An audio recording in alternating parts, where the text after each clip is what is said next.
Imaš ti kako ideal? Ima pjesma o gaćama, od septike. Pjesma o gaćama ne vidim. Ako može jedna pjesma o jednom ručku koji se nikad nije smio dogoditi.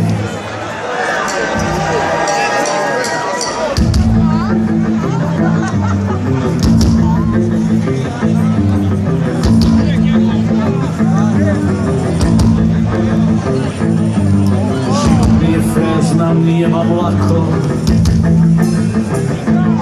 kud došla čak kćer da naleti na takvog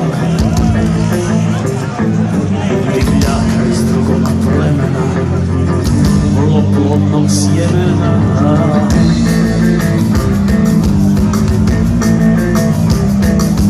U vašem domu sve domaće, domaće, domaće, osim naravno mene koji sada žvače. Domaći patak, što ne trebala žvake, neki domaći dečko, ali neće srećo.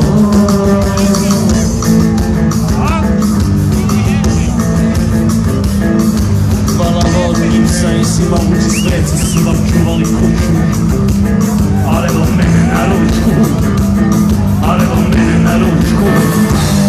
Uvijek svega, prvog predstavnika, i zato ništa, nije pola ništa. Evo mene na ručku, evo mene na ručku.